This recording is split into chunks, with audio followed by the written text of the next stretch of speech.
All right, the pace truck is on pit road, and they are all lined up, and they should be firing those bad boys up here at Phoenix Raceway.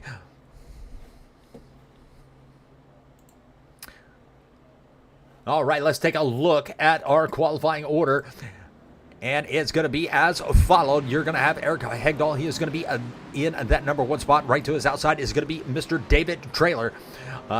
In row number 2 is going to be Keith Prince. Joe Yates is going to be to his outside. Row number 3 is going to be Jesse Calloway and Jesse Wise. Row number 4 is going to be Clinton Woodby and Nicholas Lawrence. Jonathan Herbert is going to be in row number 5 along with Bill Hales. Row number 6 is going to be Mark Beverly and Evan Schillings. Will Reinall and Haas Beverly are going to be in 13th and 14th. So row number 7. But Eric Hegdahl going to bring them to the Geico restart zone, and let's get ready for 141 laps here at Phoenix Raceway, the last race in the playoffs, and then we will be moving on to our championship race. And the green flag is out, and our green flag is, our green flag is presented by the Winning Bid Diecast, that proud sponsor of the Asphalt Outlaws.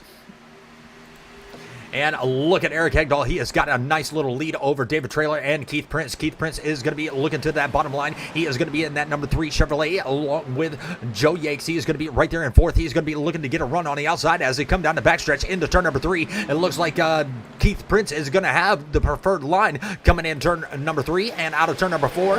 And they do have the open dog leg, so you will see some of those guys drop down to that apron and try to make some moves. But it looks like Keith Prince is going to lose a little bit of ground to that 87 to Joe Yates. Now David Trailer, he was one of the fastest cars in the practice. Oh, we got a 69 spinning. That's going to be Jesse Wise, and that's going to bring our first caution out, and that is going to be our caution flag is going to be presented by Sonic Graphics Designs, that proud sponsor of the Asphalt Outlaws. All right, well, that is going to be our first caution of the night. Cold tires can really get you here at Phoenix Raceway, and cold and worn out tires. So as these tires start to wear out, you'll see these cars get a little bit looser, breaking loose. But once they get broke in just right, you can see a lot of side-by-side racing. You'll see a lot of great action out there on the track. So far, the biggest mover is going to be Mr. Will Reinall. He is going to be up 3 positions from where he started, and it looks like a couple drivers are already going to be coming down pit road, and that is going to be Bill Hales and Evan Schilling. And Evan Schilling does have a pretty darn good-looking race car, and I believe that's going to be that Wonder Bread paint scheme for Turn 4 Racing. So that number 18 looks nice and painted up. Got a couple of viewers out there in the chat. Appreciate y'all stopping by. We are also broadcasting not only here on NOMA TV, but we are also on the Southern Broadcast Gaming Network. We are double broadcasting, trying to bring in some viewers to both channels.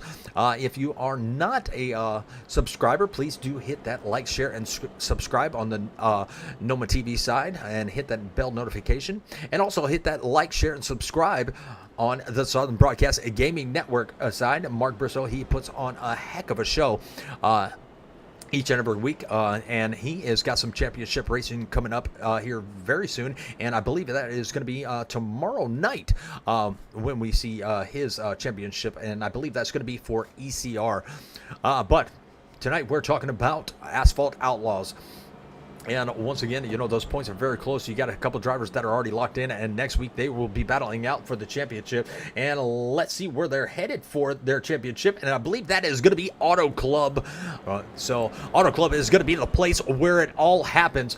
But tonight, you know, a couple drivers, even if they're not in the playoffs, and this is what I love about this league, even if they're not in the playoffs, you know, somebody has something to win, and you got $5 going to the hardest charger, and you have $5 going to the highest finishing non-playoff driver here tonight. So even if you're not in the playoffs, you win something almost every week that I've seen. And you know, and if you're a hard charger, so far, like Mr. Will Reinall and Haas Beverly, they got $5 maybe coming to them tonight if they can keep that up. All right, here they come down the backstretch. The pace truck is off the track, coming down pit road, and it looks like Eric Hagdahl is going to bring him down to the Geico restart zone once again. Here at coming to lap number 6.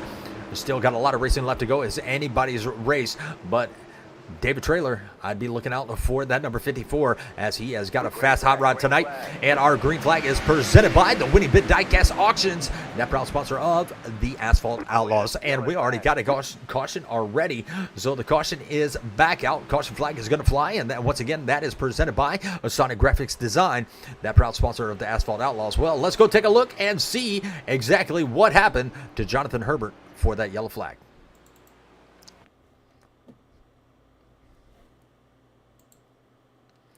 And it looks like he just put the power down a little bit too soon. We're going to back that up just a little bit. Yeah, he put the power down and just spun the tires and it kicked it sideways. It did not collect anybody. That is a good thing. But it's a bad thing because it brought the caution back out. So it does happen. It's happened to the best of us. So we'll be going that green, green flag once again here in the next few laps. So forgive me while I have to change something real quick. It's nothing big, nothing major, but definitely got to change it.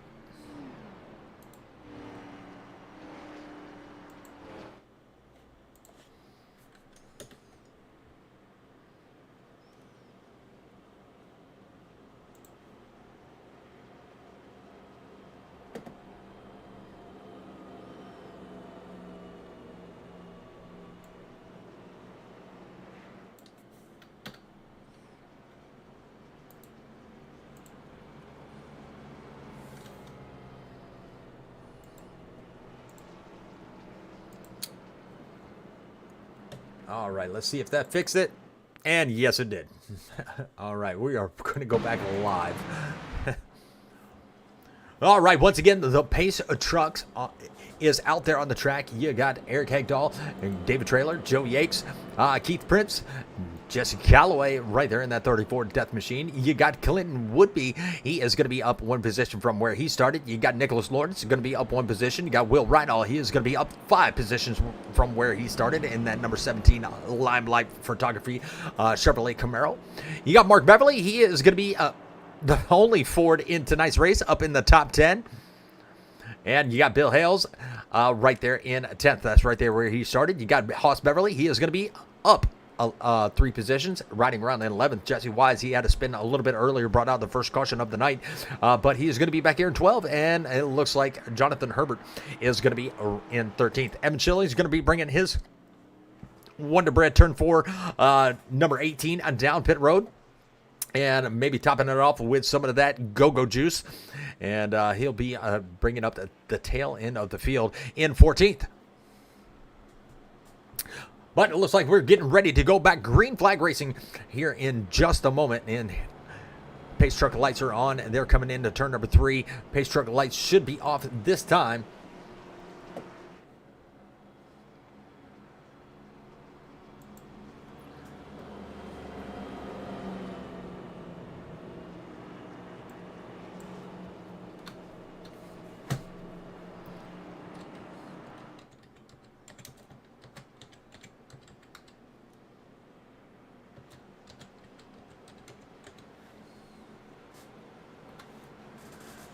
All right, pace truck lights are off. It's going to take a hard left turn down pit road, coming out of turn number 2. And this is one of the longest pit roads besides Bristol at a short track race that I've seen. So if you are trapped, a couple laps, you can go at least 2 to 3 laps down under green flag conditions. And if the caution comes out, it is almost impossible to get back on the lead lap. But these drivers have had a lot of green flag racing throughout the season, and I don't really foresee a lot of cautions here tonight, as we had one that was just a fluke, or put the power down a little bit too quickly. But we are back under green flag, and our green flag is once again presented by the Winning Bid Diecast Auctions, that proud sponsor of the Asphalt Outlaws. Well, once again, Eric Hegdahl did get a good jump on that restart. Got David Traylor in pursuit of the lead, but he's not going to be able to get there. He is going to have Joe Yates trying to take over that second position as Joe Yates looking to the inside, not going to be able to get there this time. Coming into turn number 3, they are going to be pretty much nose to tail for second and third. It looks like Eric Hegdahl, he does have a little bit of breathing room, but not a lot because those two drivers are trying to make it happen. Well, back here towards 5th and 6th, it is a lot of side-by-side action as they come through the dogleg into turn number 1. That 92 of Clinton Woodby, he's trying to make some moves on the inside. Can he get there? I don't believe he's going to be able to have the momentum coming off of turn number 2, so he's going to sneak it right there behind Keith Prince in that number 3 machine. And that number 3 machine is, once again, he is driving that Deaf Awareness Month paint scheme. Great cause. Glad to see him bringing awareness to are hearing impaired, but he has still got a little bit of challenge from that 92 of Clinton Woodby.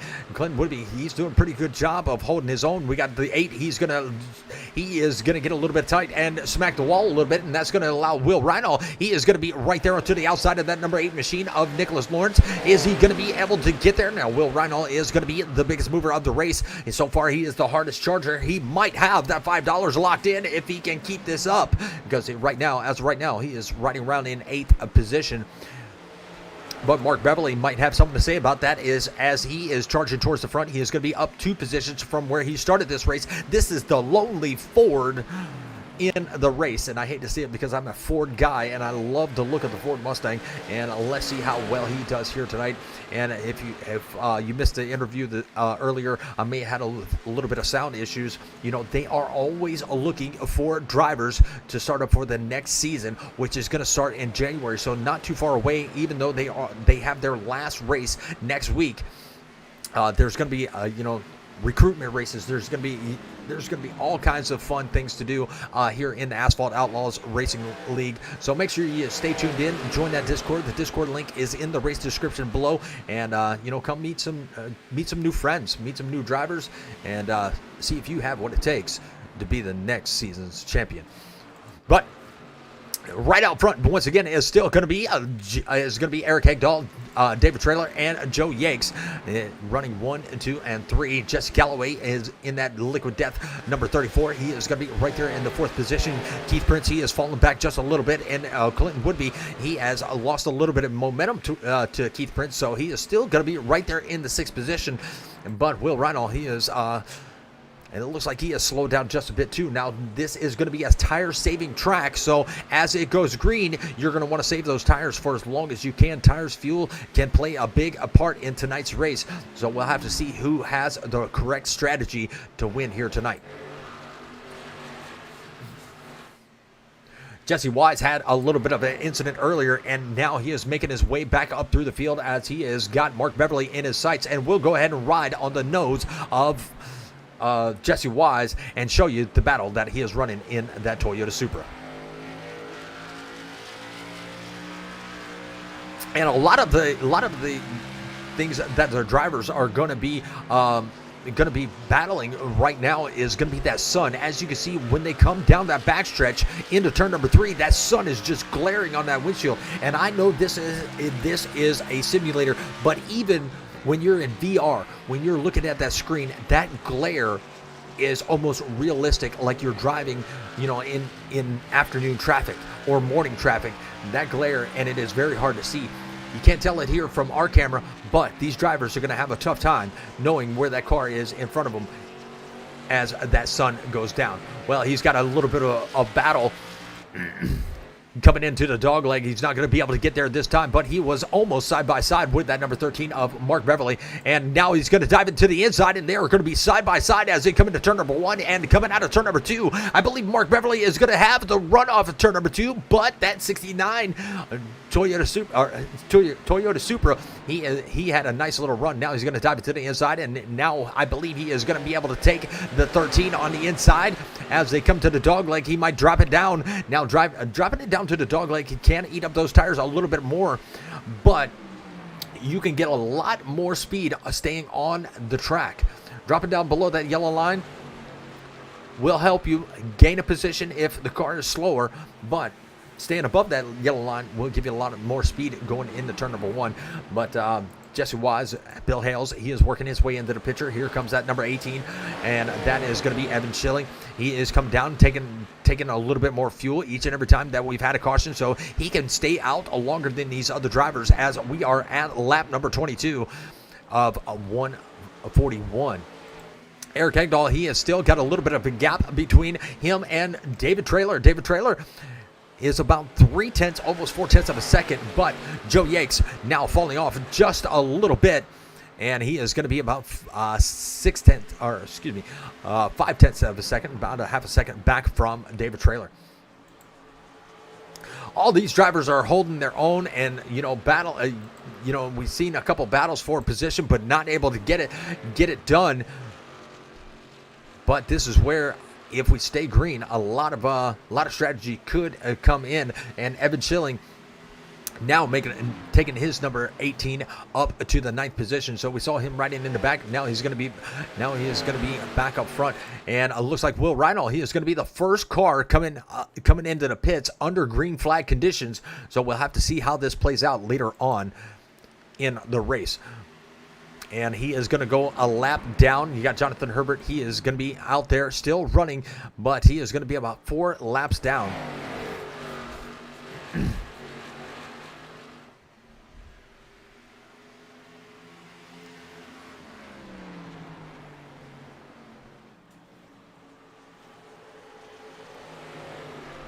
All right, coming out of turn number 2, we still got 1, 2, and 3, and it looks like Traylor has moved up a little bit in the times, as he is about 2/10 of a second. He was about 3/10 of a second, but he has closed that gap up just a little bit. So either Eric Hegdahl's car is going away, or David Traylor was just back here saving, and he is getting ready to make some moves as they come into turn number 1. You can see they are pretty much running identical lines. Actually, the top 3 are almost running identical lines, as Joe Yakes is running a little bit lower coming into turn number 1 than the leaders, but he pretty much has the same exit line. Jesse Galloway falling off just a little bit. He is going to be about a second away from the 87 of Joe Yakes. It looks like Keith Prince is going to have a little bit of company coming up behind him, and that is going to be Mr. Clinton Woodby. And there is that battle, and there is that sun. I wonder if that's going to be bothering him in the mirror. But here comes that number 92, that winning bid diecast auctions, number 92 of Clinton Woodby. He's had a pretty good season. He's been up and down all season, but he's always been there when it counted. And right now, he is right there battling it out for the top 5. Lost a little bit of ground coming out of turn number 4, and there you see. There's that Deaf Awareness Month paint of Keith Prince. Nice looking paint scheme on that car. And I know they are glad to have him out here sponsoring. In tonight's race.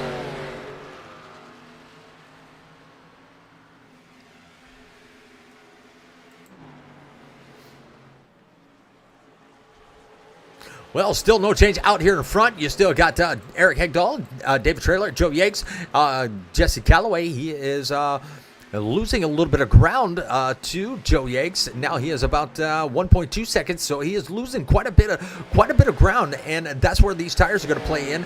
And it looks like Will Reinhold, he is going to be still in the pits in that Limelight Chevrolet, so he is going to go quite a few laps down.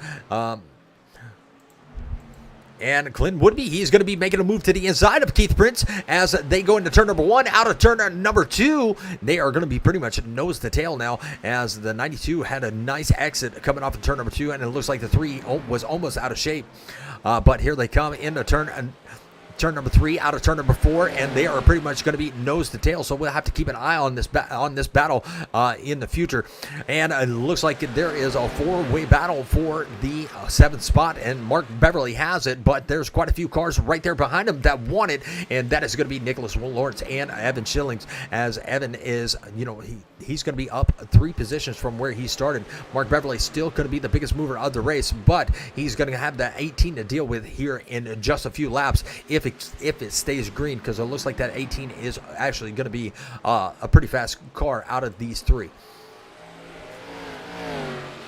And Mega White out there saying, let's go Woodby. He is running a pretty good race, and now we are looking at this battle because I said we were keep an eye on it. He is going to be right there on the inside of Keith Prince as they come down the backstretch. He is going to have a nice little run. He's going to be set up for turn number 3, and it looks like he is not going to allow Keith Prince to get in front of him, so he is going to be able to take that position with ease. He's going to put the power down and probably drop down to the apron and try to complete this pass. But like I said, you can get a good run off the staying on the pavement and not drop down the dog leg, but he was able to do it and do it with ease, and he completes a little slide job right there coming out of, oh, he's going to smack the wall coming out of turn number 2, but it didn't slow him down one bit, and he is going to stay right there in front of Keith Prince. Jesse Calloway is going to be the next one up for grabs as here they come. They're making some fast laps. Actually, let's take a look at the last lap times and see how these guys stacked up. It looks like Jesse Calloway, he ran a 29.18 as Woodby and Prince ran a 29.53 and 29.68. So they're going to be a little bit slower than the leaders. Mark Beverly, he's got a pretty fast hot rod as he ran a 28.94. So he is up there. But Clinton Woodby and Keith Prince, they are some strategy guys. They're already playing those numbers in their head and seeing how far they can go and how fast, they can get there. But Joe Yates was actually the fastest car on the racetrack at that time by, as he ran a 28.80, and our first and second place are going to be running 28.88 and 28.86. So he's got the fastest car out of the top 3. Actually, he might have the fastest car on the track. Actually, he does. He is going to have the fastest car on the track. And if you're not familiar with Joe Yates, that is his handle is twitter.tv/Yakes87. So go check him out and say hello on his Twitch channel. And tell him Richard over here at NOMA TV sent you. But we got quite a few viewers out there in the chat.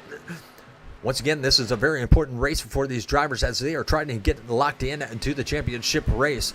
And it looks like Eric Hegdahl might have the car to beat tonight, but David Traylor might have something to say later on in the run, and so does Joe Yates. Jesse Calloway falling off, and let's go back to the gap. He has fallen off a little bit as he is going to be about 3 seconds back, and he has got Clinton Woodby really tracking him down.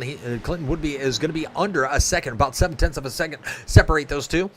As here he comes, and Clinton Woodby saving those tires and making his run out of turn number 4, and he's going to be a little bit sideways, but that's not going to stop him. He's going to bounce that car, drop it down to the apron, and here he comes into turn number 1, and there is that 34 Liquid Death Machine, and Clinton Woodby is looking to take over that fourth position, and there is the gap, and both drivers take a little bit of a smack to the outside wall, but it didn't. Once again, it's not slowing that 92 down. And there is the gap between Woodby and Prince. We saw that battle just a few laps ago, and we are coming to lap 40 when the leaders cross the start-finish line. We'll put the track map up so you can see where they are, and here they are right here in turn number 2. And this is one of the toughest tracks to figure out, so that's why I put the track map up to figure out where they are. I get lost sometimes, but let's go back and take a look at the race lead as Joe Yates trying to make a move to the inside of Trailer, but not able to get there. He is going to be right there on the back door of that number 54 machine, driven by David Trailer, but not is he going to be able to hold on to the run coming off the turn number 2. Lap number 40, you got to ask yourself, all right, when do I go in? When do I go take those 4 fresh feel goods and top it off with that go-go juice? And Mark Beverly did say in the interview earlier that they would be extending the laps and, probably get a lot more green flag racing in, as, we are already here at lap number 40. We only got 100 laps to go. So these races are, because they go green so much, they don't last very long. So they're thinking about extending the race laps. Will Rhino, my screen froze twice for over a second each time during.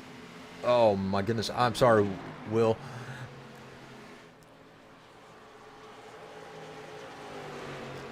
I'm probably gonna go spot for Eric Have fun at Dega Sunday. Yes, sir. Yes, sir.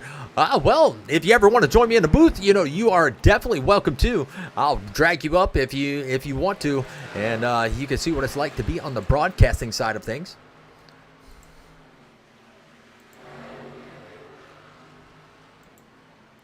But we got quite a few viewers over on the NOMA TV side, and we got a few viewers over on the Southern Broadcasting Gaming Network side. So we appreciate each of y'all on both channels for stopping by, joining me here on your Friday evening. Hopefully the work week has not been too tough on you. Hopefully you're able to crack open that ice cold beverage and enjoy the rest of the weekend, as football is going to be starting up early tomorrow, and my team is going to be the Gators. So hopefully they can get a win. If you are an Auburn fan, then you're going to have a tough time as y'all play Georgia this weekend. All right, Jonathan Herbert. He is going to be he was going to be letting the leaders run him by. He's going to stick to the low lane, and he is going to go down another lap. I hate to see it for that 88. He has some up and down races, as we've seen him lead a couple laps, and we've seen him, not have the best of luck at some tracks, but right now he is going to be out here 5 laps down, but still hanging in there, hoping to get some of those laps back. But David Traylor, Joe Yakes, and Eric Hegdahl. Eric Hegdahl has extended his lead almost out to about 0.8 of a second. But Joe Yakes is looking to take that position away from David Traylor if he can make the move. David Traylor is not the one to make many mistakes. But Joe Yakes is trying to pressure him into making a mistake. And there they are, nose to tail, coming into turn number 1 and out of turn number 2. It's just a matter of time, and here we go. Is he going to have the position as Joe Yakes going to take the inside coming into turn number 3 and out of turn number 4? Is he going to be able to keep the momentum and take the position? He's going to drop down to that apron, try to keep that run up, and he's going to complete the slide job and force David Traylor to hit the brakes. So that killed the momentum of that 54 machine of David Traylor, and we have a new second place runner, and that is going to be Mr. Joe Yakes and Jesse Calloway. He is going to have a mirror full of Clinton Woodby and Keith Prince, as they are pretty much on his back bumper, trying to make him put the pressure on him to make him make a mistake so they can get right on around him. But we saw a pass on Keith Prince not too long ago by Clinton Woodby, and Keith Prince is right there back on the back bumper of that 92 winning bid diecast machine of Clinton Woodby. So great racing all the way around.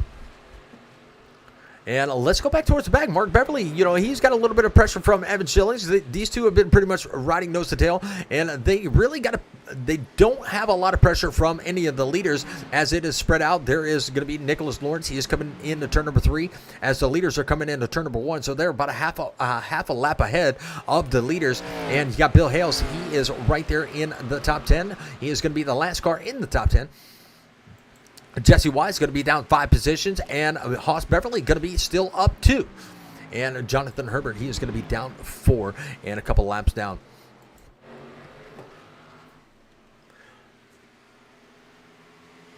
Caution, yellow flag. Oh, and we have a caution. And I believe that might be a stage break. Is that correct? I don't see anybody slow on track. Yes, that is going to be our stage break. So all these drivers are going to bring these cars down pit road. Eric Hegdahl going to be our stage winner. Joe Yakes going to bring home the second in the stage, and David Traylor in third. Jesse Calloway in fourth. Clinton would be working his way up to the 5th position. Keith Prince in 6th. You got Mark Beverly in 7th. Evan Schilling is going to finish the stage in 8th. Nicholas Lawrence in 9th. Bill Hales in 10th.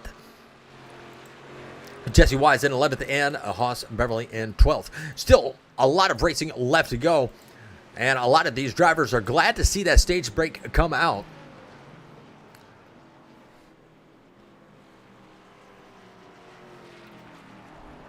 So once everybody makes their pit stop, we'll bring Mr. Eric Hegdahl up, and Let him talk to us a little bit about his race, because he looks like he is going to have a fast race car here tonight. He might be able to bring home the win if he can keep Joe Yakes and David Traylor at bay. And so far, he has been doing a good job at that, as they have gotten to racing side by side and, given him a little bit of a gap. But let's go find him in the Discord, so we, after he makes his pit stop, we can go ahead and bring him on up and let him talk to us a little bit about his race.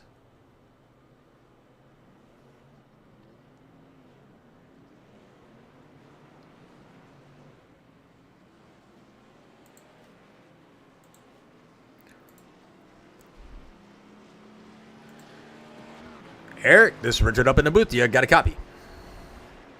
Yeah, man, I got you.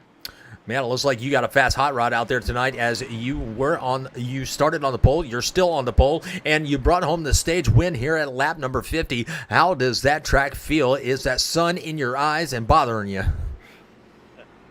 Yeah, going down the backstretch is a little difficult. Yeah, overall though, it's been a fun race so far. I love Phoenix. I love racing here. Won here last year, so I see the 87, the 54. I know they're going to be tough to beat, but I think we have a shot to bring it home. Absolutely, you've been running really good. That car looks really good, leading out front. How important, or how is the tire wear in tonight's race? Is it pretty stable, or is that right front getting eat up? Yeah, the tire fall off is pretty big. I think my right front was around 80% right there, so I was trying to take it easy, and I felt like I had a pretty good long run pace towards the end of the stage, so hopefully try to do it again here in the final segment. Absolutely. Well, I hated to see that your teammate had to drop out due to some screen freezes, but he's in. He said he's going to be spotting for you.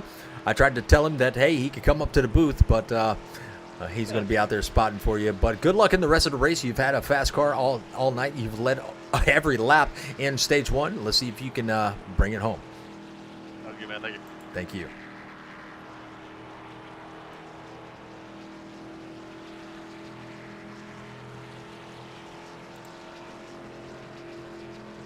Oh, yes, I put him in the right Discord. Oh, so many Discords. We tried to get them back in the right Discord, and we are about to get back to Green Flag Racing, as they are side by side. Joe Yakes is going to be sitting on the outside of Mr. Eric Hagdahl. David Traylor going to be restarting in third. You got Jesse Calloway still right there in fourth. Keith Prince made it past Clinton Woodby for that fifth position. Mark Beverly going to be up in the top six. He is going to be restarting on the outside of Keith Prince. And Evan Schillen and Clinton Woodby going to be in row number 6.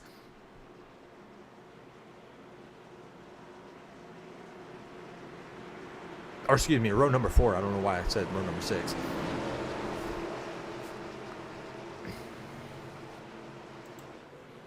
But here they come into the Geico restart zone, and we are back. Green Flag Racing. Once again, our green flag is presented by the Win a Bid Diecast Auctions, that proud sponsor of the Asphalt Outlaws.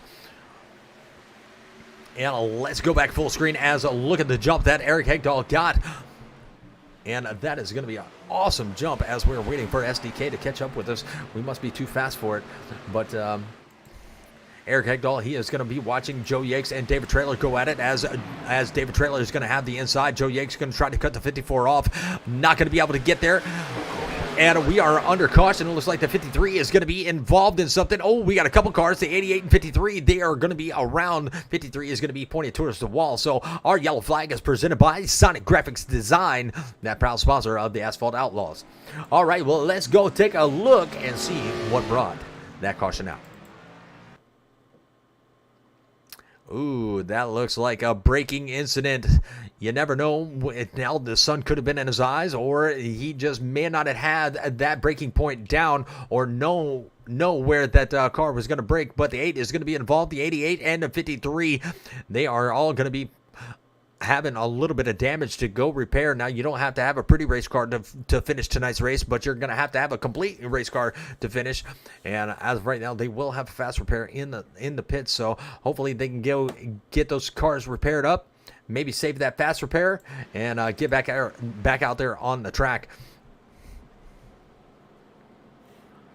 All right, well, while we are under caution, let's, speaking of our, sponsors, Winning Bid Diecast Auctions and Sonic Graphics Design, that Sonic Graphics Design has a lot of paints out here in tonight's race, and they do great painting, as I can speak from experience. He painted my NOMA TV, my Venom Racing number 21 Chevrolet Silverado, and what a great job he did. Great turnaround time and great price. So, without further ado, let's take a look at tonight's sponsors.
All right, we are back, and we are getting ready to go back green flag racing. There you saw the Winning Bid Diecast Auction. A lot of great race memorabilia and autographed diecast at that. So go check them out, that Winning Bid Diecast Auction, and bid on something that you like or you want to add to your collection, and see if you can get the winning bid.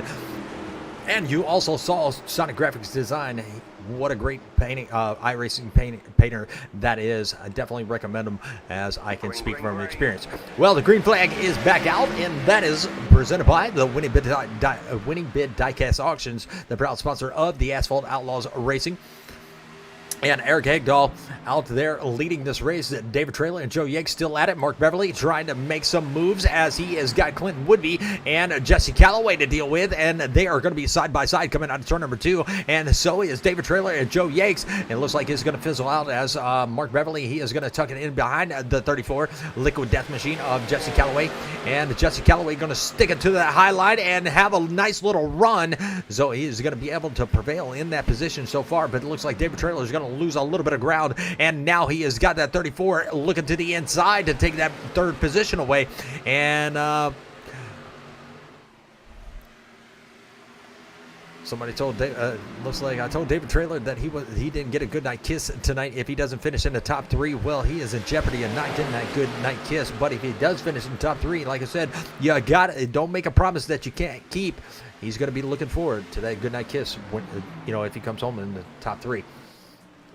But quite a few viewers on both sides. We appreciate you being here at NOMA TV and Southern Broadcasting Gaming. It's been a while since I've been on the Southern Broadcasting Gaming Network, but we wanted to try to combine the channels a little bit and get viewers on both sides to come over and join one and join the other, so you can catch all the great racing. My buddy Mark Bristow, he broadcasts on the Southern Broadcasting Gaming Network 90% of the time now. I'm over here on NOMA TV, but we are still all one channel, and we'd love to have viewers from both come pretty much crisscross and give a little bit of a love to each channel. So hit that like, hit that subscribe, and hit that share button. Help us get the content out there. You know, we are up quite a bit in subscribers over here on NOMA TV, and we'd love to have more and get this great racing out there and beat the algorithms, so we can get more followers, and you know, so we can show this great content that the Asphalt Outlaws, you know, put on. But it looks like the side-by-side battles have fizzled out just a little bit. Still got Joe Yanks. He is trying to get up there to the lead, and he is all over the back bumper of that number 11 machine. And this is the first time that really Eric Hagdahl has had a challenge, and now he is going to be set up for turn number 1. Not going to be able to get there. He's going to have to get on the brakes, and that car slides a little bit tight, and he was able to get it slowed down and get back on the gas, and they are going to be pretty much nose to tail. Jesse Calloway giving David Trailer a little bit of pressure. He backed off just a little bit, has a little bit of breathing room, but it is not going to be that easy coming out of turn number 4, as they are going to be pretty much locked nose to tail. Mark Beverly, he had a battle going on with Clinton Woodby, but that kind of fizzled out just a little bit. But Clinton Woodby is not done yet, as Mark Beverly is going to be the biggest mover of the race, so he is going to be the hardest charger. He is going to win that. He could win that $5 here tonight if he can keep that race car out there in the top 5. But he's still got Evan Schillings. He is going to be up 4 positions, so he's going to be trying to win that $5 also. But like I said, they are always giving away prizes, even to the non-playoff drivers, to the you know, every week it's something different. Either the fastest lap, the best paint scheme, the hardest charger, the highest finish of a non-playoff driver. So even if you're not in the playoffs, you still can buy yourself lunch with that $5 that they give away. And sometimes it's more. But Eric Hagdahl, he is his a bit of a battle did fizzle out just a little bit, and now he has got a little bit of breathing room. It's only about 0.3 of a second, but it's a little bit of breathing room just in case he makes a mistake. He's not going to have too much pressure. He'll be able to gather that car up and get back out with a little bit of distance. But David Trailer going to be right there in third. Jesse Calloway still trying to make his way up into the top 3, but he's still got a little bit of work to do, as he's got about 0.3 of a second separating him from Trailer. You got Mark Beverly. He is about I'm going to say about 0.6 of a second back from Jesse Calloway. All these drivers have been doing a pretty good job. It's pretty much spread out so far. We only got 2 cars, one car is out and one car is still 5 laps down that has been involved in a couple of incidents. That is going to be Jonathan Trailer, or Jonathan Herbert, not Jonathan Trailer. Sorry, David.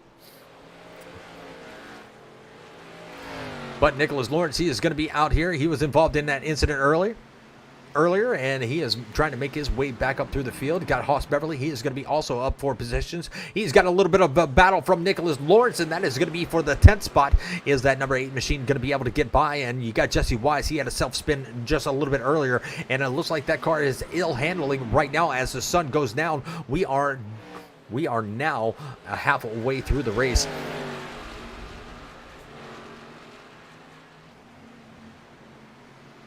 And let's put it on exciting and see where the SDK takes us, and that is going to take us. It is going to take us right to the top 3, as Joe Yanks, he is going to be right there, trying to get that top spot away from Eric Hagdahl. But Joe Yanks has got a little bit of a battle from David Trailer. David Trailer going to keep it on the asphalt, as Joe Yanks trying to make that pass on that apron, not able to get there, but still within striking distance.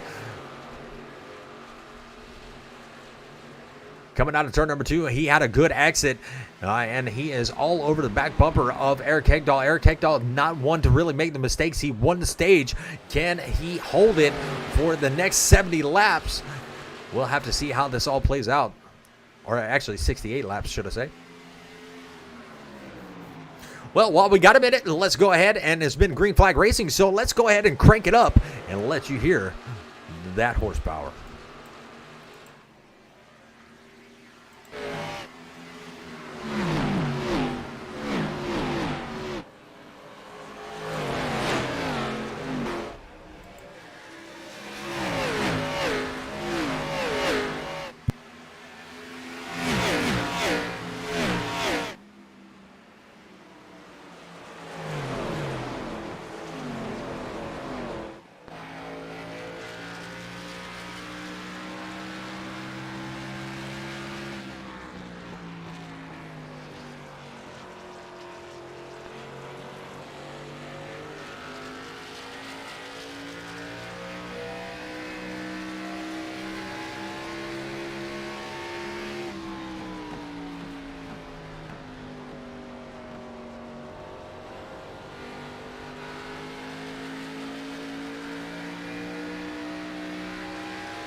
Well, the yellow flag is going to be out. And we're going to have to go back and take a look and find out what brought out that yellow flag. Well, the yellow flag being out, we're going to have to go back and take a look and find out what brought out that yellow flag. And I do believe is going to be the 8 of Nicholas Lawrence. So let's go back, rewind, and take a look and see what happened to Mr. Nicholas Lawrence. Ooh, and it looks like his car may have touched the wall just a little bit. No, it just got loose coming off the exit of turn number 2. And he is going to spin that car right round, right round.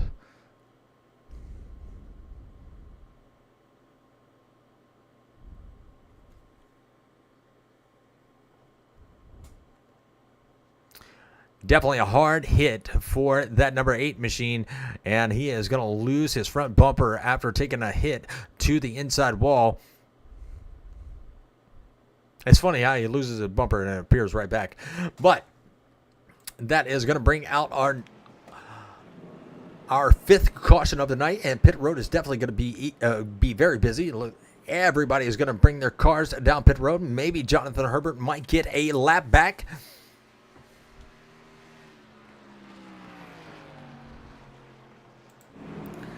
But while we're waiting, while we're under caution, let's go ahead and try to catch up with another one of our top 3 drivers, and that is going to be Mr. Joe Yakes.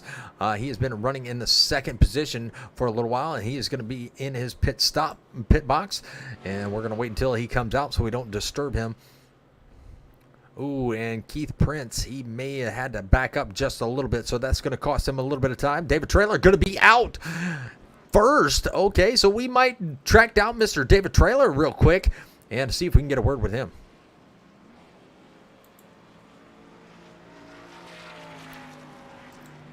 Mr. Traylor, this is Richard up in the booth. You got a copy?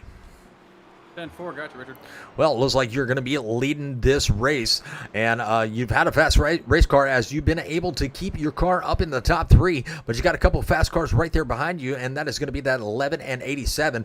Man, tell us what your secret has been all night. You saving tires? You saving fuel? What? Well, we don't want you to reveal all your secrets, but tell us how your race car is doing. Yeah, you got to save a little tire here. It's a short track. That's part of the monster. But yeah, here towards the end of the run, the track's going to start getting a little cooler. It's going to get a little tighter, and we're going to see what happens here. Took a little gamble on tire strategy to get some bonus points here that I need. So we'll see how it pays off. Well, like I said, you've had a very fast Toyota Supra here tonight, and man, I can't wait to see what happens, as it's been great racing between you 3, and you got a couple other challengers coming up, through the field, so hopefully you can hang on to it. Hopefully that tire strategy works out for you, but man, good luck in the rest of your race, and hopefully we'll be talking to you soon.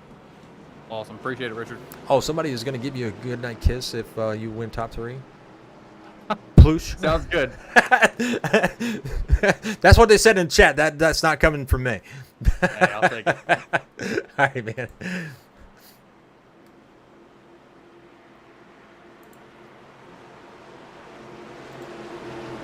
Oh, shit. Oh, sorry. My bad. I put him in the wrong chat. Let me go change that. Green flag, green flag.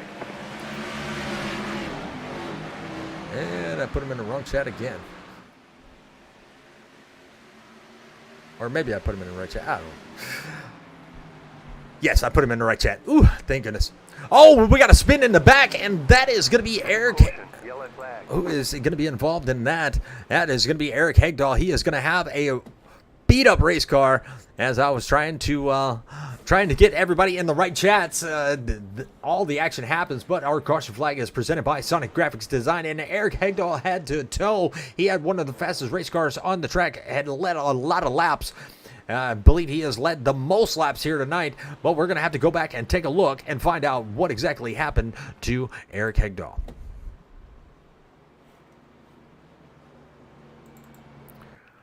All right, we're going to have to back it up. We're going to back it up and see exactly what happened. It looks like he entered in the corner a little bit high, and he automatically had to tow. Let's play it from here. Did that car just snap loose? Did he have a little bit of help? We shall see. And there are going to be 3 wide races. And you got the 13, the 87, and the 11. And it looks like the 11 just broke loose on his own. And poor Jesse Callaway had nowhere to go. Going to be an innocent bystander. It looks like Clinton Woodby. He is going to be involved in that hard hit to the 11. Had to automatically tow. We're going to follow around with Clinton Woodby. Was he able to keep it off the walls? Yes, he was. Jesse Callaway was going to be involved. The 22 is going to be involved. The 3 is going to be involved. A whole lot of drivers involved. Here is the big one at Phoenix Raceway. Wow. Almost half the field was involved in that, and it's just a wonder of how many cars are left with that fast repair. But we will go back and take a look from, let's ride around with Clinton Woodby, and there is what he sees. And jump back to Keith Prince as he has a pretty good view of everything also, and all these cars just coming off the wall down the track, and there it is, bam! A big hit to that number 3 machine, running a good race, and he takes another hit. Oh my goodness! And the Liquid Death machine of Jesse Callaway, he takes another hit, and just all kinds of chaos. And it looks like the 11 is toast.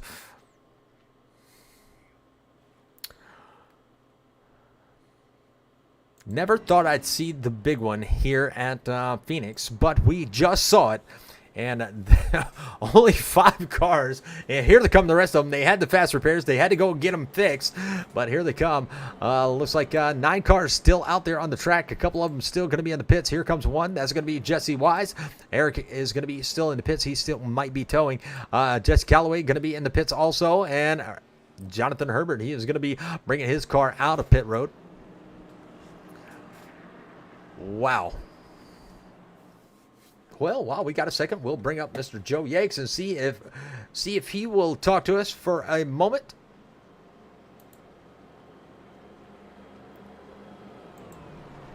Joe Yakes, is Richard up in the booth. You got a copy? Yeah, I gotcha.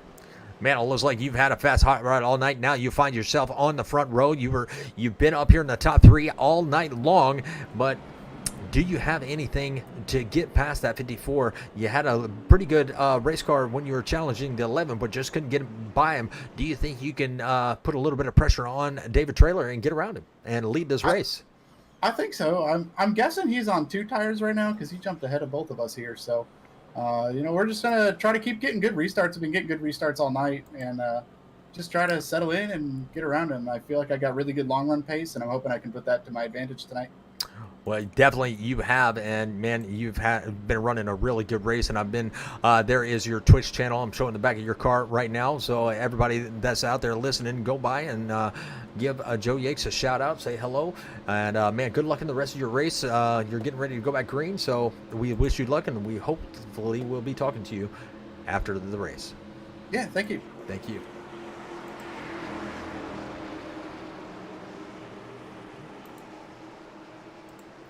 Well, Joe Yakes trying to get a win here at Phoenix, and there is the green flag. The green flag is presented by the Winning Bet Diecast Auctions, that proud sponsor of the Asphalt Outlaws. And wow, what a restart that was, as Mark Beverly, he is going to be right there in the 3rd position. We're going to go back full screen so we can see the side-by-side battle that Joe Yakes is going to have to deal with before he can challenge for any position. And it looks like Mark Beverly, he is going to be able to take over the 2nd position, and Joe Yakes may not have been happy about that, but here comes that 13. He's trying to put a little bit of pressure on the 54 as they come out of turn number 4, and here they come down the front stretch through the dog leg, and David Traylor trying to use that momentum and keep those boys side by side for that 2nd position. Joe Yakes looking to the inside, and David Traylor going to try to get a run off in turn number 2 and keep the lead. Joe Yakes is going to put the power down, and they are going to be back side by side as Mark Beverly had a nice little run coming out of turn number 2, and now he's going to be set up for turn number 3, but Joe Yakes is going to shut that door and slow his momentum down. He says, no way, Jose, I'm keeping this position. You're not going to dive bomb me in the corner. But David Traylor on those 2 tire, on that 2-tire pit stop, he is going to try to make this happen and try to keep out front. But how long will those 2 tires last? As Joe Yakes is looking to the inside, trying to take over that top spot. Oh, it looks like David Traylor got a little bit loose, but he's going to be side by side coming into turn number 3 for the lead. Looks like Evan Schilling. He is. Oh, we got to spin, and that is going to be Keith Prince, and that is going to bring out the yellow flag once again. And our yellow flag is presented by Sonic Graphics Design, that proud sponsor of the Asphalt Outlaws. Wow. That was some crazy racing as Joe Yates able to grab the lead at the last moment before the caution came out. But let's go back and take a look and see what happened to Mr. Keith Prince.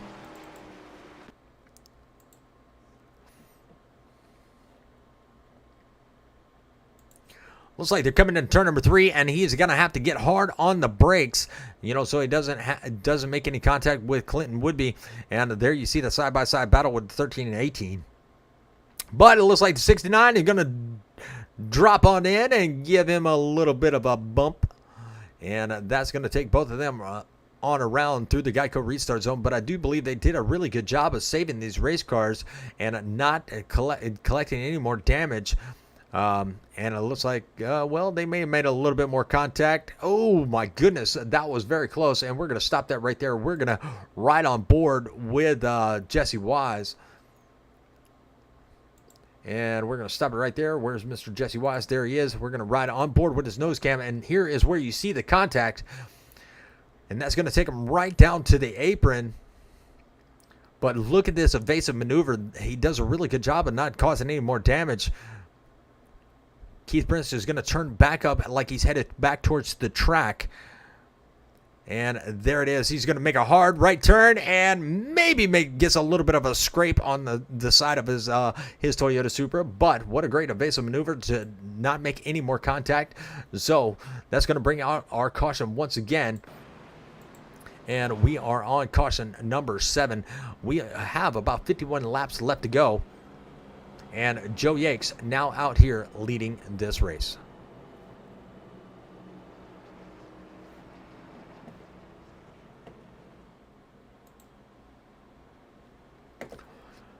Well, we got viewers over on Southern Broadcast Gaming, and we have viewers over on NOMA TV. We appreciate everybody that is stopped by and joining us here tonight for this race here at Phoenix Raceway. This is the last race of the round of 10. And then we will be going to Auto Club next week to crown a champion. So definitely hit that like, share, and subscribe so you know when we go live. Asphalt Outlaws are on Friday nights, and we have plenty of racing on both networks. Mark Bristow over on the Southern Broadcasting Gaming Network side. I do double broadcast every once in a while, and that's why you see us live over here at Southern Broadcasting Gaming. But I am over here at NOMA TV.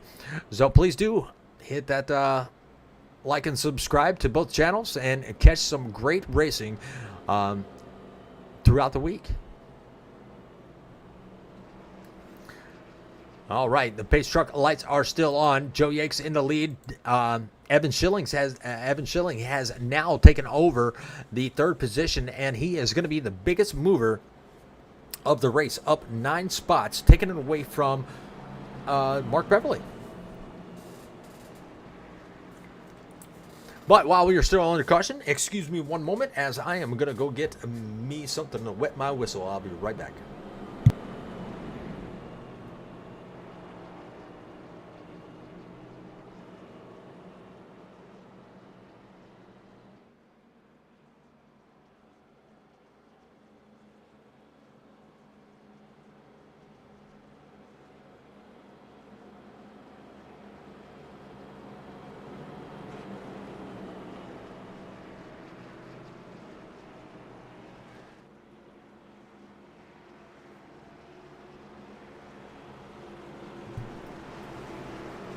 All right, and I am back, and the pace truck is going to be off.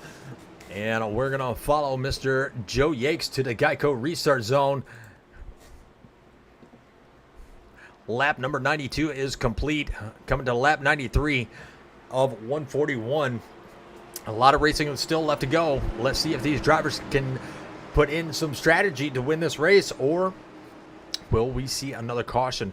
But only time will tell. And here is the green flag. Green flag is out.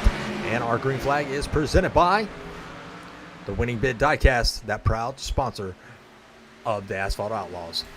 Well, Joe Yanks got a nice little jump on that restart. He got David Trailer and Evan Schillings really battling it out as they are looking to go 3 wide right there behind the 18. Or with the 18, but they do get it straightened out, and it looks like Mark Beverly is trying to make his way up to the front. Here comes Clinton Woodby. He's going to be up 2 positions. He's going to be right there in the top 5, and he's going to be looking to the bottom side of the 13. Is he going to be able to get there? But look at the move that Nicholas Norris is going to do. He's going to drop it all the way down to the apron.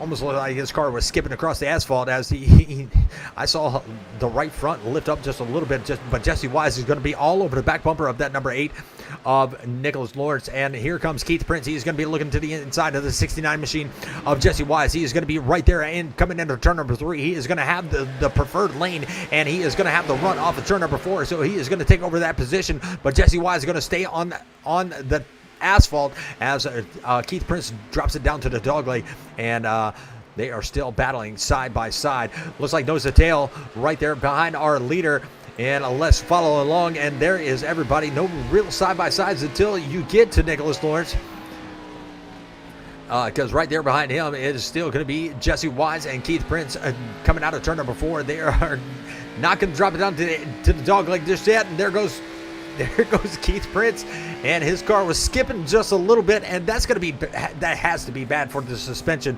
You can see that the momentum did decrease a little bit as Jesse Wise was able to nose out in front of him, staying on that at that asphalt. But Joe Yanks, he still has about a 0.3 of a second lead on David Trailer. David Trailer has Evan Schillings right there behind him, but he is going to be about 0.3 of a second lead. But Mark Beverly has Clinton Woodby looking to the outside now. Now Clinton Woodby was on the inside, wasn't able to make the pass. Now he's going to be on the outside. He's going to try to get the run off of turn number 2. He's going to be there, so it means Mark Beverly cannot make the slide up the track. But this still does mean the 13 does have the preferred line coming into turn number 3, and maybe Clinton Woodby can get the run off of turn number 4 and stay on the pavement. No, he's going to try the crossover, and look at his car skip across the dog leg, and he is going to be once again on the inside of the 13, and this is a battle for the 4th position. And that is going to be that winning bid diecast auctions number 92 of Clinton Woodby. He's got Nicholas Lawrence right there behind him, and this is a great battle that Nicholas Lawrence has of Mark Beverly and Clinton Woodby. So we're going to ride on board for just a moment as they come out of turn number 4. It looks like Mark Beverly is going to have the run. Clinton Woodby going to be side by side with Evan Schillings as they come into turn number 1. And I don't believe that battle is going to be over just yet, as I think they let it die down just a little bit. Maybe not use up those tires so quickly, but Nicholas Lawrence, he wants to get up there here to the top 5 as he is looking to the inside, and he's going to spin it! And he's going to be sideways, and now the yellow flag is going to fly. And once again, that caution flag is going to be presented by Sonic Graphics Design, that proud sponsor of the Asphalt Outlaws. Wow, I don't know what exactly happened to Nicholas Lawrence, but we are going to take a ride on board and find out what happened to that number 8 machine.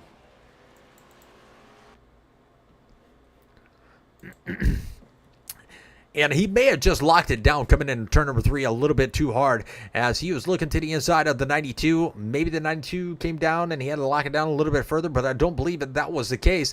And he has the lane free and clear, and maybe a little bit too much rear brake bias, but look how close he got to that inside wall. If you hit that inside wall, your car can be done and it'll shoot you up the track. But great job by keeping that car down on the bottom of the racetrack. Great job by these other drivers, having the awareness of where that car is and sneaking right on by. But the only thing that brought out that caution was him coming back up on the track. But no damage. He may have some flat spots on those tires, but great job at saving that race car.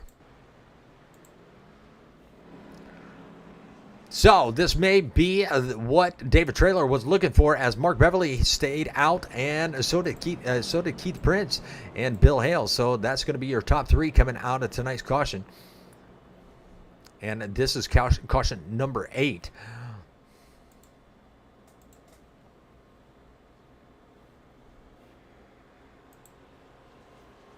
Like I said, this is the last race. This is the last race until we go into the championship race where we crown a championship driver, and that is going to be held at Auto Club next week.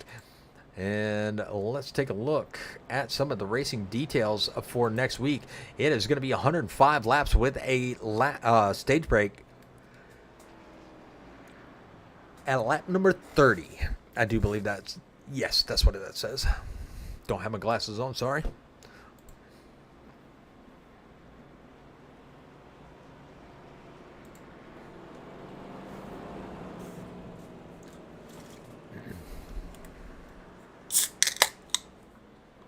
Mark Beverly is saying, let's go.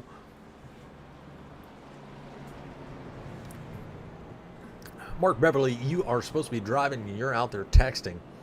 Texting and driving is bad. You can get tickets for that. Black flag for you.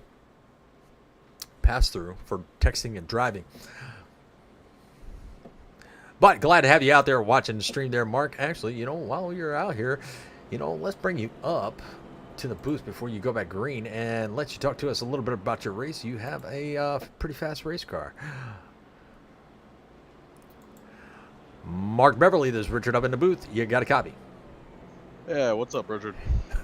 Well, you're out there texting in the chat, but you're out here leading too. So texting, driving under caution, not too bad. But as long as you're not doing it while you're racing, man, you have a very fast race car. I've seen you, have some good battles coming up through the field.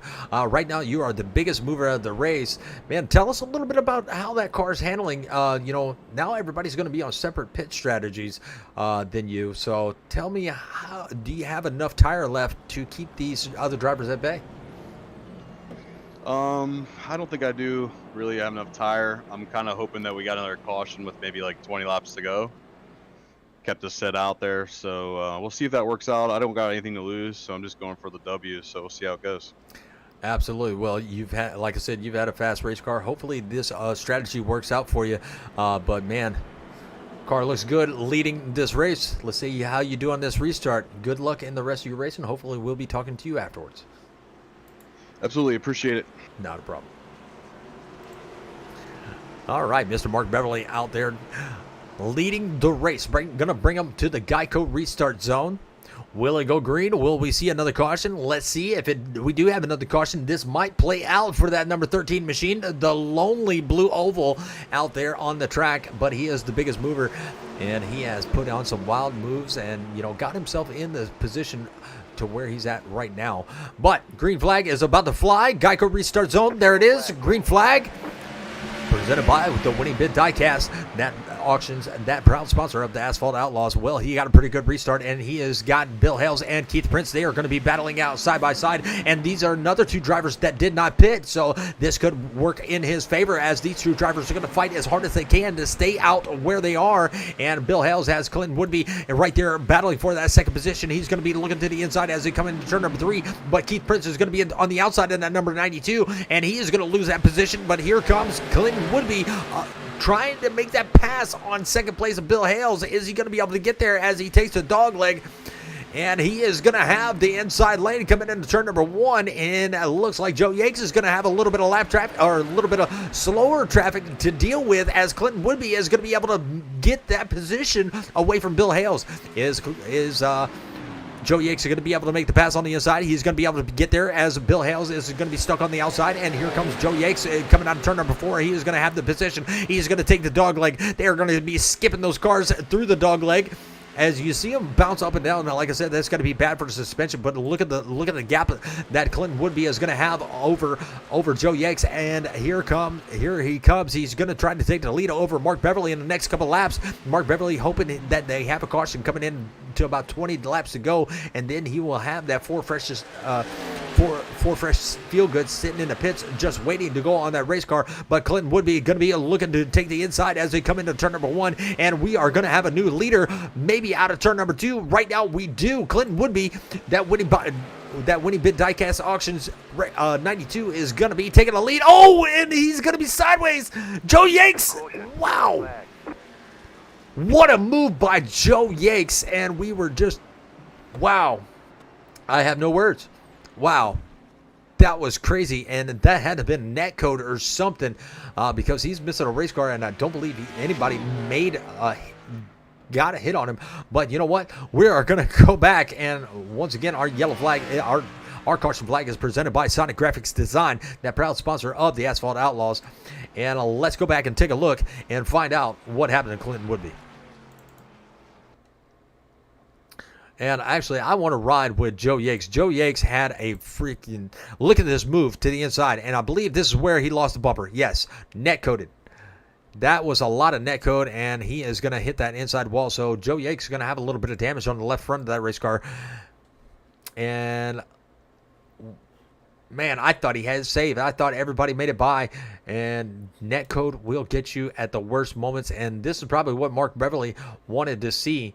And let's take it back live.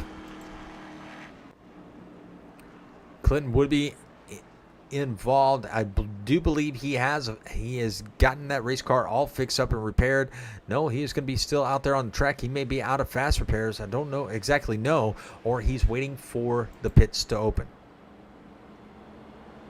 No, there's cars down in the pits. He might be out of fast repairs.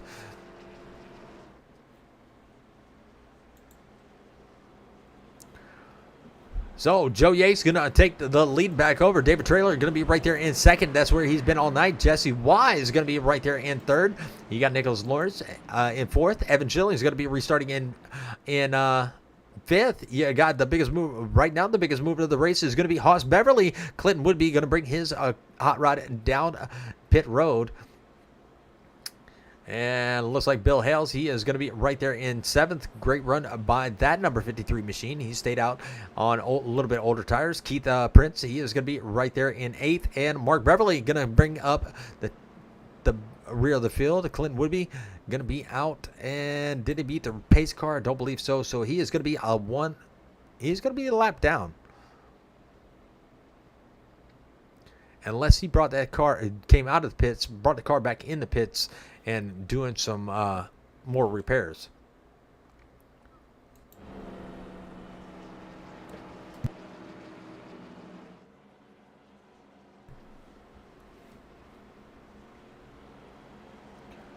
Well, 9 cars. You know, Jonathan Herbert, he has been down. He was down 5 laps. And look at him right now. He is only down 2 laps. So he has gotten 3 laps back with the cautions that we've had. So he's kept his nose clean and getting his laps back, getting that lucky dog. And, you know, now he is only down 2 laps. He is still in contentions to maybe get back on the lead lap if we see it a couple more cautions. We have about 30 laps to go. We'll see the green flag. Well, we have about 29 laps to go. We'll see the green flag this time by.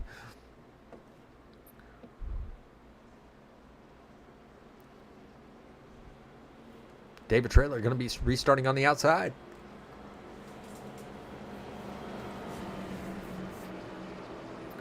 Nicholas Lawrence working his way up into the top 3. Jesse Wise has been in the top 5 pretty much all night. You got Evan Schilling. He is going to be one of the biggest movers. And Haas Beverly in 6th, the biggest mover of the race. Well, here they come down the backstretch, getting ready to take that green flag once again. Joe Yakes going to be bringing them to the Geico restart zone.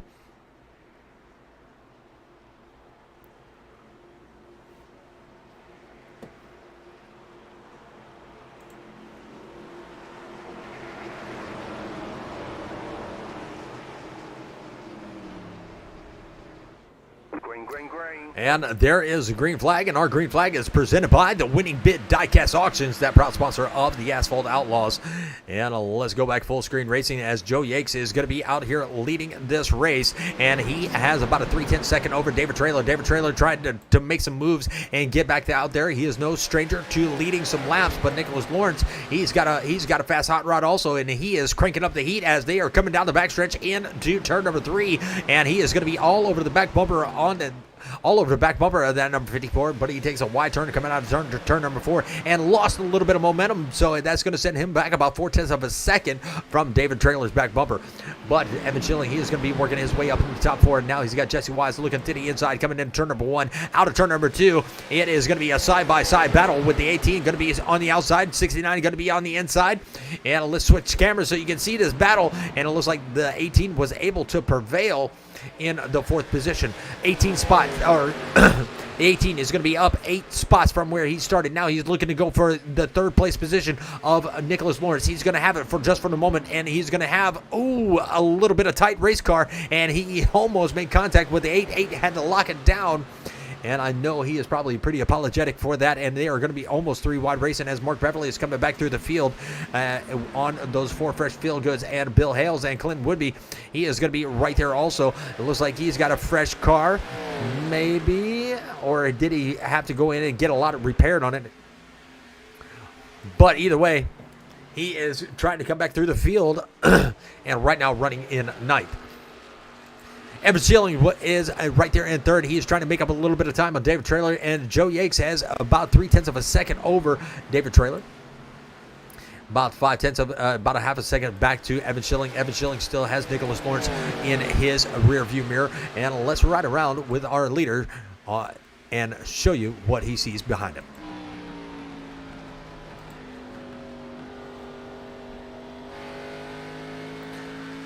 "25 laps to go, and he has put himself in a position to win it.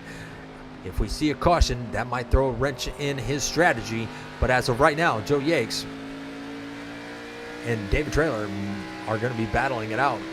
It looks like that Toyota Supra has a little bit more than what Joe Yakes was thinking. So while we still got some green flag moments in sight, let's go ahead and crank it up one more time.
Well, with only 21 laps to go, the race up front has definitely heated up. They have extended their lead out to about a second over Evan Schilling. Evan Schilling has a challenge from that 3 machine of Keith Prince. Keith Prince has a little bit of a gap between him and Mark Beverly, so Mark Beverly's new tires might be used up by the time he gets up to Keith Prince, because he's had to make a lot of evasive maneuvers, or a lot of maneuvers to get around a lot of drivers. But Bill Hales was following him through right there behind him, trying to get around Nicholas Lawrence. He had quite a few cars to get around, but Clinton Woodby, he is still got a damaged race car, so he probably had to tape on a bumper, and that car is probably not doing the best as he is back here battling for the 9th position. But any position from where he's at is a good way to move forward. But what a race this has been. It seems like it's going too quickly, in my opinion, but I love Phoenix Raceway. I love racing here. I love broadcasting. But back out front is going to be a challenge for the lead once again, as Joe Yakes has David Trailer right there behind him, and that is about a 0.2 of a second lead. But Evan Schilling is kind of knocking that time down as he is cranked up the heat, as he is about He's almost a second back. He was about 1.2 seconds back from Joe Yakes a couple laps ago, and he has really closed that gap quite a bit. Now 0.8 of a second, so he might have a car to beat here tonight. Keith Prince, he is going to be right there in fourth. He was all over the back bumper of that number 18. He is looking for a podium finish here at Phoenix Raceway. But Mark Beverly, he has closed the gap also. He's got newer tires, so let's see how this tire strategy works out for him with 17 laps to go. Joe Yakes extended his lead just by a few hundredths of a second, but David Traylor still making that car work for him. That two-tire strategy that he had earlier on played in his favor, but we had a caution and he was able to go in and take 4 tires, and now he has got his Toyota right there in a good spot to win it, and with about 0.6 of a second back to Evan Schilling. Evan Schilling might have some company of his own, and that's what David Traylor and Joe Yakes want to see. He wants to see everybody behind him battle it out as these two go for the battle for the win. With only 15 laps to go, they are coming into turn number 1. And Keith Prince is going to dive it down to the bottom of the racetrack. Getting a little bit tight. Had to get on the brakes and slowed the momentum of the 13 down. Coming out of turn number 4, Keith Prince is going to have a little bit of an ill-handling race car. And here comes that blue oval trying to take the 4th position away from Keith Prince. And he is going to look to the inside in turn number 3. And they are going to be side by side coming out of turn number 4. And let's see who is going to be able to prevail. Both drivers stay up on the track. They do not take the dog leg. And Keith Prince on that high line was able to get a nice little run, but Mark Beverly is gonna dive it down and get hard on the brakes, and they are going to be side by side. Maybe a crossover from the 3 coming into turn number 3. They're going to be pretty much nose to tail. That faded out very quick, fast, and in a hurry. But Evan Schilling is going to have a company here in just a few laps with 14 laps to go, now 13. And David Traylor trying to get a run coming through the dog leg, staying above that yellow line. Now it looks like they do have a lap car, and that is going to be Jonathan Herbert. We're going to have to see how this all plays out for the 88. Is he going to stay down low? And he's going to let the leaders right on by. So no trouble out of the 88 as far as holding anybody up. David Traylor still has a pretty good entrance on turn number 3. He can make up a little bit of ground, but out of turn number 4, it looks like he can keep that momentum, and he does, and he actually out of turn number 1 and coming into turn number 1, he loses a little bit of ground, so it looks like that 87 is just a little bit better. With 12 laps to go, coming to 11, it is winding down very quick, fast, and in a hurry. And Evan Schilling has got a battle from Mark Beverly looking to the inside, and he is going to try to overtake the 3rd position coming out of turn number 4. I believe he is going to have it. I don't believe the 18 has the tires to really keep it. He's going to try the crossover, going to cut the dog leg, see if he can get any momentum. He has had it for a second, but lost it as they come into turn number 1. Going to have to get hard on the brakes as he gets sideways just a little bit and loses a little bit of ground, and that's going to allow that 13 to drive away. And there you see the gap between Evan Schilling and Mark Beverly. Now he's playing peekaboo with the camera. He didn't want anybody to see that move, but Keith Prince, he is going to be right there trying to take that position also with that little bit of a mistake that the 18 made. This might be Keith's chance to get back up in the top 4. Joe Yakes, David Traylor still running nose to tail. 0.1 of a second separate these two. It's going to be a fight to the finish as Mark Beverly still trying to make up a little bit of ground. He is about 0.6 of a second back, and he is diving that car in as hard as he can into turn number 3, and he is trying to make it stick, and he does make it stick. Now he's about a 0.5 second back, so does he have enough time to get up there with only 9 laps to go? They are still nose to tail trying to run that high line. He is going to sail it into turn number 1. Coming out of turn number 2, he's going to keep that distance. Actually, he extended that distance just a little bit. Now he's back to 0.6 of a second, so he might be really driving that car a little bit too hard and not able to get there. Well, David Traylor going to be right there still about 0.2 of a second back, and Mark Beverly still cutting into that time, about 0.5 second back also from David Traylor. David Traylor running a totally different line than everybody else as he went up top, and he's going to cut it in, and I believe believe Mark Beverly is going to have the fastest car up in the top 3. And yes, he is. He's not very much faster, but he is definitely just a tad bit faster. 2/100ths of a second separate the times. 3/100ths of a second separate Trailer's times. Trailer was a little bit faster than our leader of Joe Yakes. So we're going to go back to the gap, and it is 1, 2, and 3 with the 87, the 87, the 54, and the 13. And 7 laps to go, coming to 6 as they come in 3 and into turn number 3, out of turn number 4. Looks like the 54 is going to look down low, not going to have the momentum. We only have 6 laps. It is coming down to the wire. So if you're going to make the move, you got to make a move very soon. And how long can David Trailer's tires hold up, as Mark Beverly is going to give a challenge to the inside as they come out of turn number 2. He had a nice little run. Evan Schilling still has a little bit of pressure from Keith Prince. We're going to follow along with the leaders, and Nicholas Lawrence and Hoss Beverly got Jesse Watts to the inside and trying to take over a position. Not going to be able to get there this time. Clinton Woodby trying to take that position away. Also, 69 going to have the low lane, and he might be able to keep that position, but it looks like Clinton Woodby is going to be able to take that spot away. Well, back up front is going to be a battle for the lead, as David Trailer, he is going to be looking to the inside as they come down the race, down the backstretch into turn number 3. David Trailer going to get loose, and he saves it. What a save! But that's going to open up the door for Mark Beverly coming out of turn number 4.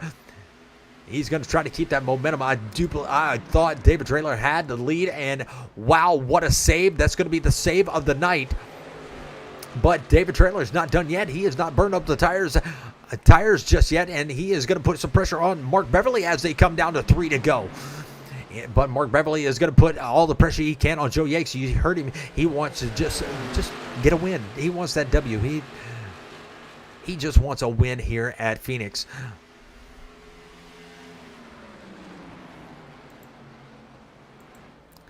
And Mark Beverly looking to the inside of Joe Yakes. Joe Yakes going to stay up there on that high side. Is he going to have the run off the corner? And that is going to be a very scary, because if that car on the outside gets tight, that can ruin your race. And we are coming down to 2 to go in the Geico restart zone. Mark Beverly is going to take over the lead here with 2 to go. Does he have enough to hold it?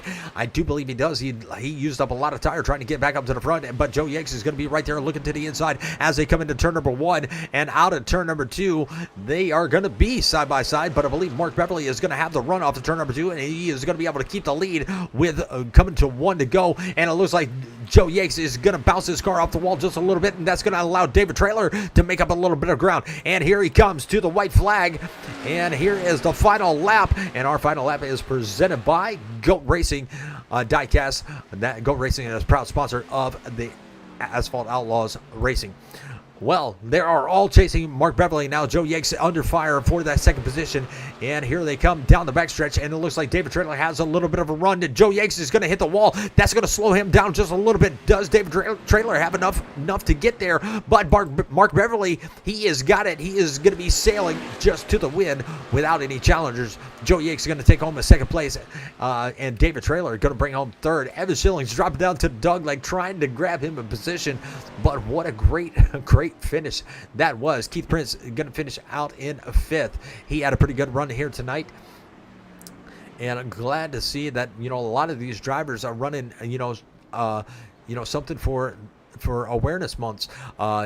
Keith Prince, he is running his deaf awareness month paint scheme, and I'm pretty sure that they are glad to have drivers out here making these awareness paint schemes. But give us a moment and we will get the official racing results and give you that finishing order. Then we'll bring up our top 3 and see what they have to say about their race.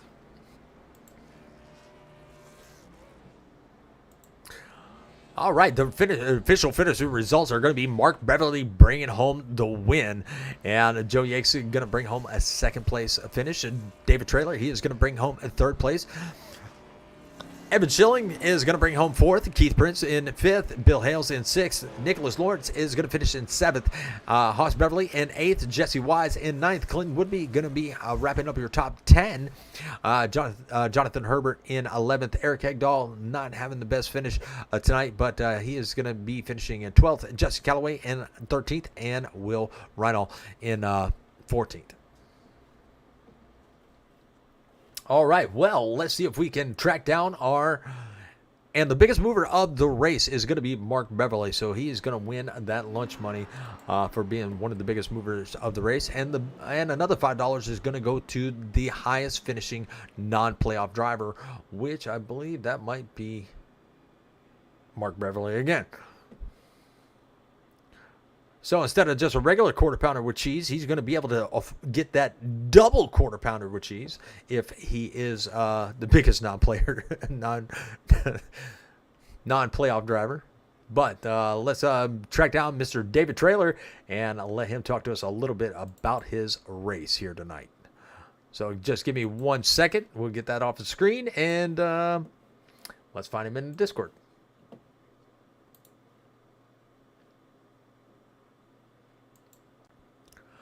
Oh, Mr. David Traylor, this is Richard up in the booth. You got a copy.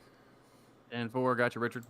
Man, third place finish is not a bad way to finish the race. You had a battle for the lead, and then your car just broke loose on you. Talk to us a little bit about those laps coming to the finish there. Yeah, over the course of that last run, after that last caution, I noticed the 87 was kind of pushing a little bit coming off 2. And if I got into 1 right, I could actually get a good run on him and maybe go for his inside down into 3. And so there I kind of rode around for a while, kind of set it up, figuring out, where I needed to be, and decided to make my move. I knew the 13 was coming, so I wanted to make my move. And, he did exactly what I would have done. Shout out to him. He closed the door on me, and it had a load of rear brake in it, and I jabbed it to stay out of him.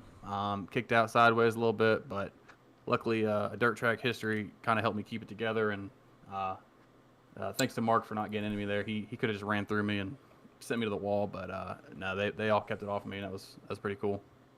Absolutely. Well, I got to say that is the save of the night because you didn't lose a lot of momentum, only losing a position. So great job on that, man. What a great race that you've had.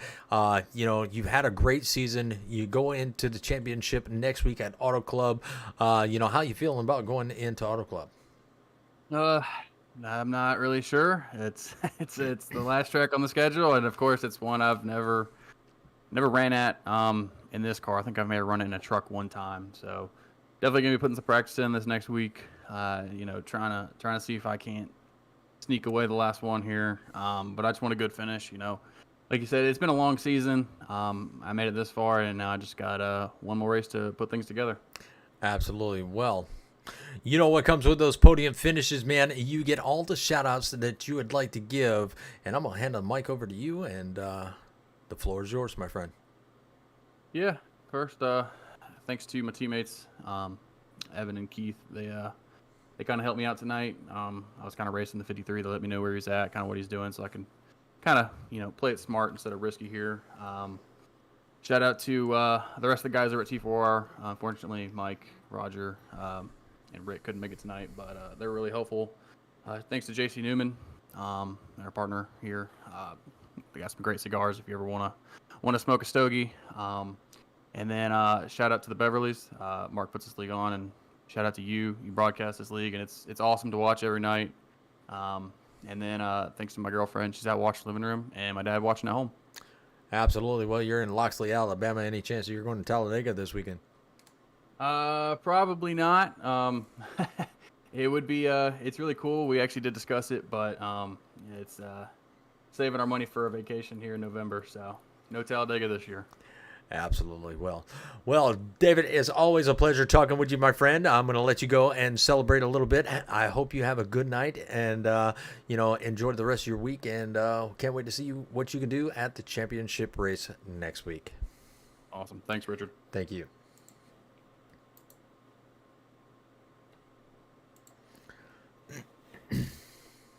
All right.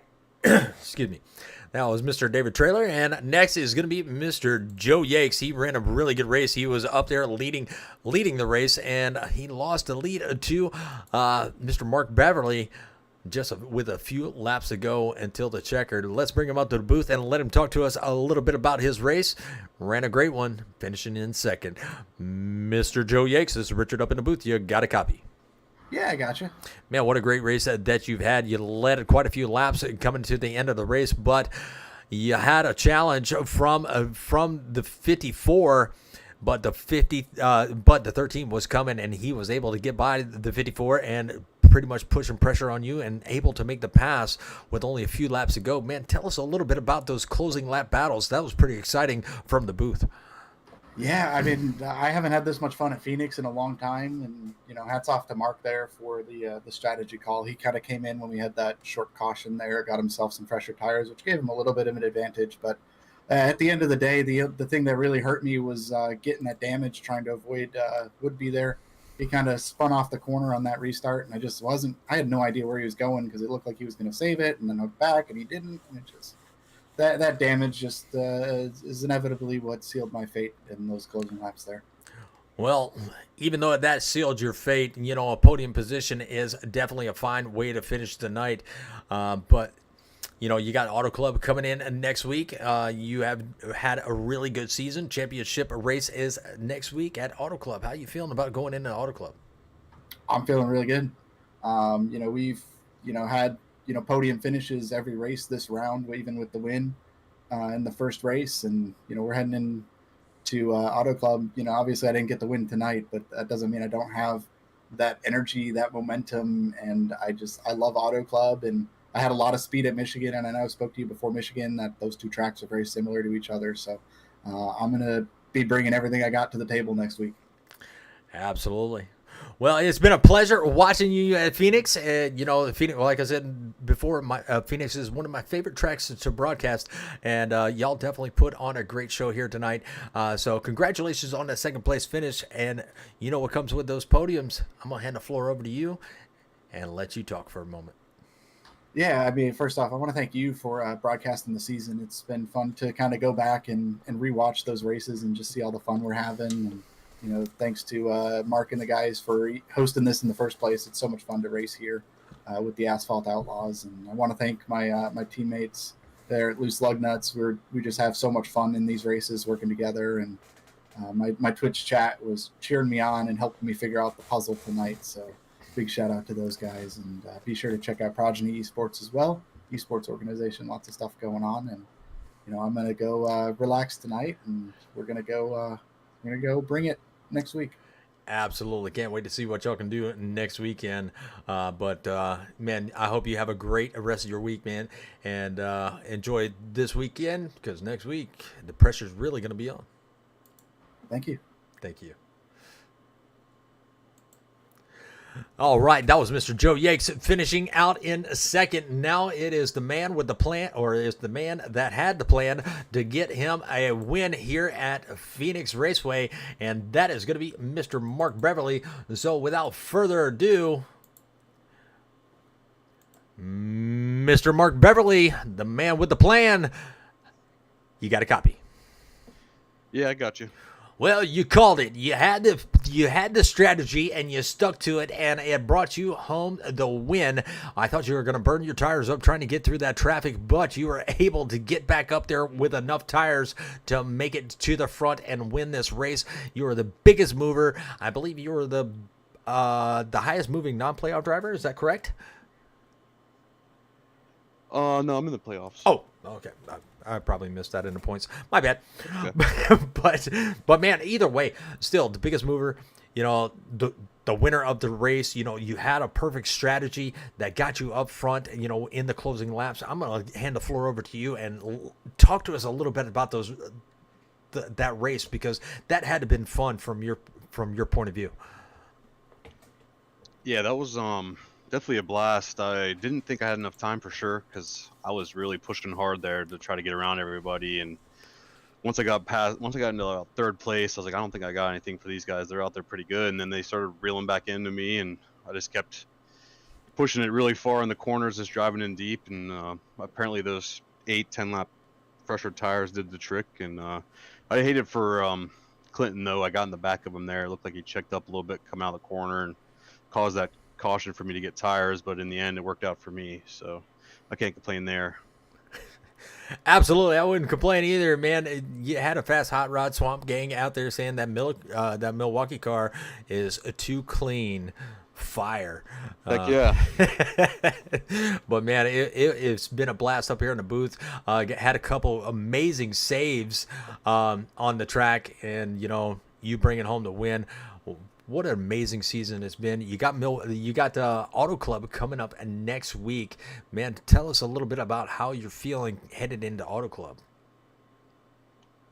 I think we got a good shot at the championship. Definitely Auto Club drives, multi-lane racing, and I think it's going to be fun. I think it's going to come down to, saving your tires a little bit to the end, but we'll see how it goes. Hopefully we have a good turnout with bunch of guys, and we can have the last race be a lot of fun. Absolutely. Well, you know what happens with those wins and those podium finishes, man. I'm gonna hand the floor over to you, and you can give all the shout outs you would like to give, because you definitely earned them here tonight at Phoenix.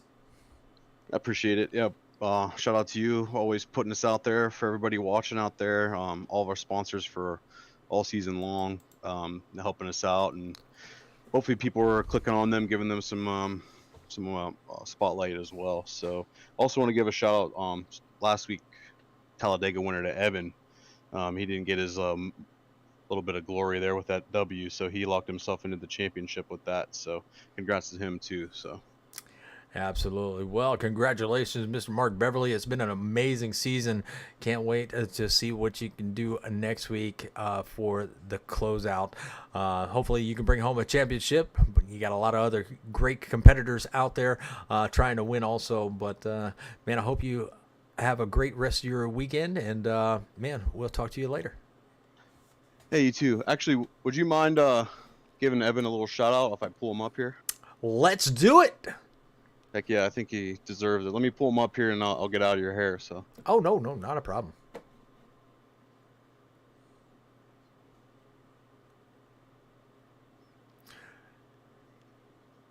Evan, this is Richard up in the booth. You got a copy? I do, sir. How are you tonight?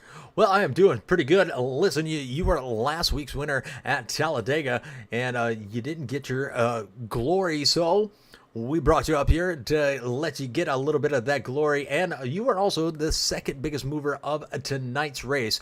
So you're locked into the playoffs. You got the second biggest mover. You finished in fourth. Man, you had a really good race at that Wonder Bread number. Well, it's not really Wonder Bread, but that Wonder Bread paint scheme, man, it must have brought you some good luck, because you had a really good race here tonight at Phoenix. Yeah, the power of Ricky Bobby is turning heads around here. I thought last week was crazy, and this race just turned it on its head. Running in the top three there for a little bit. Oh, yes. That was a very exciting race, and, you almost got there as, Yakes and Trailer were battling it out. You were right there. If one of them would have made a mistake, you would have been on the podium. But, man, great race here tonight. We didn't get to talk to you much, but, man, you get all the glory. I'm going to hand the mic over to you, and you can give all the shout-outs that you would like, because you weren't able to do that last week at Talladega. Yeah, first of all, congratulations to David. I do believe that he's locked into next week's race at Fontana. So good luck to him. Hopefully me and him can battle side by side for the win. And overall, the Turn 4 team has just been really well this year. I know Mike Wood couldn't race tonight or compete for the chance to advance tonight, but he's done run good this season, and Rick LePage he's advancing. He's doing better, so congratulations to him as well. Absolutely. A lot of great drivers in this league. You are definitely one of them. You showed it here tonight. You ran really good. Man, I can't wait to see what you can do at Fontana. Now, battling side by side with David Trailer, he said he's going to have to put a little bit of practice in because he has not ran there in the Xfinity car. So you might have a little bit of a leg up on him. So can't wait to see what y'all can do next week. But I appreciate you coming up and talking with us. And, man, we'll see you next week. Enjoy the rest of your weekend. Hopefully your favorite football team wins this weekend. Yep, go Eagles. Go Eagles. Yes, sir. You have a good night, and we'll catch you later. You too. Thank you, Richard. Not a problem. All right. Well, tonight's winning moment is presented by the Limelight Photography. That is one of the proud sponsors of the Asphalt Outlaws. So they are going to present our winning moment to Mr. Mark Beverly, and there you see they are taking his picture. But glad to have all the sponsors on board. You got the Winning Bid Diecast Auctions. You got Ghost Racing Diecast, Goat Racing Diecast, and you have Sonic Graphics Design, one of the great painters out there on the iRacing side. Definitely go check them out for all your iRacing paint needs. And like I said, I can speak from experience. Quick turnaround, give him an idea. He'll run with it. He'll give you exactly what you want, and you'll definitely be happy. So go check him out, Sonic Graphics Design. Go check out Winning Bid Diecast Auctions, and check out Limelight Photography. But that is going to conclude tonight's broadcast. We appreciate everybody that tuned in on both channels, on the Southern Broadcasting Gaming Network side and NOMA TV. Definitely hit that like, share, and subscribe. Hit that little bell notification. We'll let you know when we go live. And we hope y'all have a great rest of your evening. Thank you once again. It's been a great season. Can't thank these guys enough for having NOMA TV on board. And next week is going to be the championship race, so make sure you tune in for that. It's going to be a great one. Find out who is going to be crowned this season's champion. And don't forget, if you're looking to join the Asphalt Outlaws, that Discord link is down below in the race comments, or race description, excuse me. So come in, have a great time, make some new friends, and put on some great racing. But that is going to be all for us tonight, and thank y'all once again, and we will catch y'all next time. Y'all take care, have a good weekend, and God bless.